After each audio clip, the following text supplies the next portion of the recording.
আসসালামু আলাইকুম দর্শক, মাই ফার্স্ট কবুতর ব্লগ চ্যানেলের আজকের এই ভিডিওটি তাদের জন্য খুবই গুরুত্বপূর্ণ। প্রিয় দর্শক, আপনারা যারা পাটের ব্যবসা করেন, আর প্রিয় দর্শক, সেই সাথে আরো গুরুত্বপূর্ণ বিষয় থাকবে এখানে। যারা নতুন পাট ব্যবসায়ী, অর্থাৎ এবছর যারা পাটের ব্যবসা শুরু করছেন, তাদেরকে কিন্তু একটি বিষয় মাথায় রেখে সবসময় পাট ক্রয় করতে হবে, নইলে কিন্তু আপনারা লস খেতে পারেন।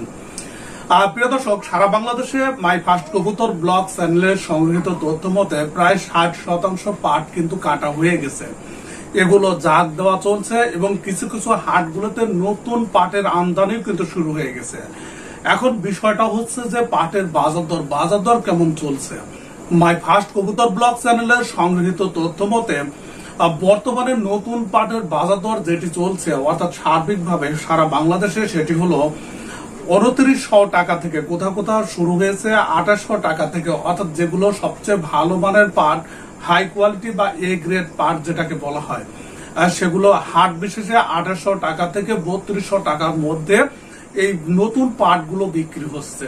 এবং সেই সাথে কিন্তু পুরাতন যে পাটগুলো আছে সেগুলো কিন্তু বর্তমানে ভালো দামে বিক্রি হচ্ছে। তবে এখানে যারা পাট ব্যবসায়ী, তাদের মধ্যে কিন্তু একটা কৌশল আমরা খেয়াল করছি যে যখন তারা পাটগুলো মিলে দেয় তখন কিন্তু নতুন পুরাতনের কোনো পার্থক্য থাকে না, কিন্তু যখন ক্রয় করতে যায় তখন কিন্তু পুরাতন পাটগুলোর বাজার দর 100 থেকে 150 টাকা কম পুরাতন নাম ধরে তারা কিন্তু ক্রয় করে থাকে। প্রিয় দর্শক, এতে কিন্তু দারুণ বেনিফিটও তাদের হয়, কারণ মিল বা বিদেশে যখন এক্সপোর্ট করা হয় তখন নতুন পুরাতন বলে কোনো কথা থাকে না, পাটের কোয়ালিটি অনুসারে পাটের বাজার দর নির্দিষ্ট করা হয়। এখন যে বিষয়টি আপনাদের জানতে হবে, অর্থাৎ আপনি যদি নতুন ব্যবসায়ী হন তাহলে কোন ধরনের পাট ক্রয় করা আপনার জন্য ভালো হবে। এখন যদি আপনি নতুন পাট ক্রয় করতে চান নতুন নাম ধরে, তাহলে কিন্তু আপনাকে একটু বেশি দামে পাটগুলো ক্রয় করতে হবে। এতে কিন্তু একটু অসুবিধাও আপনার হবে, অর্থাৎ নতুন পাটগুলো অনেকটাই ভেজা থাকে। অনেক জেলাগুলোতে পাটে কিন্তু পানি থাকে এবং সেই বিষয়গুলো কিন্তু আপনাদের অবশ্যই খেয়াল রাখতে হবে।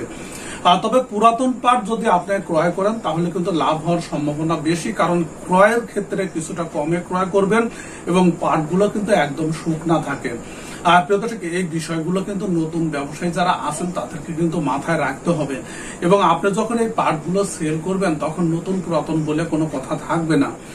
প্রিয় দর্শক, দেখে শুনে বুঝে তারপরে পাট ক্রয় করতে হবে। অর্থাৎ এবছর যেহেতু পাটের আমদানি অনেকটাই কম থাকবে, পাটের উৎপাদনটাও অনেকটাই কম, যার কারণে কিন্তু পাটের বাজার দরটাও কিন্তু অনেকটা বেশি। এখন এই যে বর্তমান যে বাজার দর, আপনি যদি 1 বছর আগের কথা বা 2 বছর আগের কথা চিন্তা করেন, এই সময় কিন্তু নতুন পাটগুলো যারা ক্রয় করেছিল সেই সময় আমরা দেখেছি যে 3000 থেকে 3200 টাকা ক্রয় করেছিল এবং পরবর্তীতে পাটের বাজার দর কিন্তু পড়ে যায় এবং তারা কিন্তু ব্যাপকভাবে লসের সম্মুখীন হয়। এই বছরও কিন্তু আমরা যেটা দেখতে পাচ্ছি যে পাটের বাজার দর 3000 থেকে 3200, অর্থাৎ আপনি যদি স্টক করেন ভালো কোয়ালিটির পাট তাহলে কিন্তু 3000 থেকে 3200 টাকার মধ্যে সেগুলো ক্রয় করতে হবে।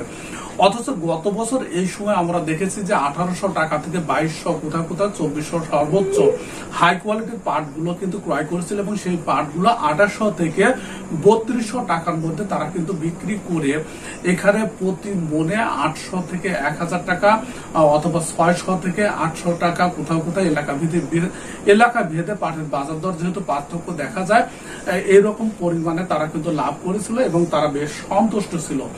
কিন্তু এবছর যেহেতু পাট ক্রয় করবেন 3000 থেকে 3200 টাকার মধ্যে, তাহলে কিন্তু এর আগের বছরের পুনরাবৃত্তি হওয়ার সম্ভাবনা থেকে যায়। তবে এবছর পাটের বাজার দর বৃদ্ধির সম্ভাবনা যেটা আমরা দেখছি সেটি হলো যে যেহেতু উৎপাদন কম, চাহিদা বেশি, সেই অনুসারে কিন্তু পাটের বাজার দরটা বৃদ্ধি পেতে পারে। অর্থাৎ আপনি 3200 বা 3000 টাকায় ক্রয় করে কিন্তু লাভ হওয়ার সম্ভাবনা আছে। এছাড়া মাই ফার্স্ট কবুতর ব্লগ চ্যানেলটি নিয়মিত আপনাদের আপডেট দিয়ে থাকবে এবং চোখ রাখুন, সাবস্ক্রাইব করে রাখুন, তাহলে এই তথ্যগুলো জেনে আপনি ব্যবসা করতে পারবেন। ভিডিওটি দেখার জন্য আপনাদের সবাইকে ধন্যবাদ জানাচ্ছি।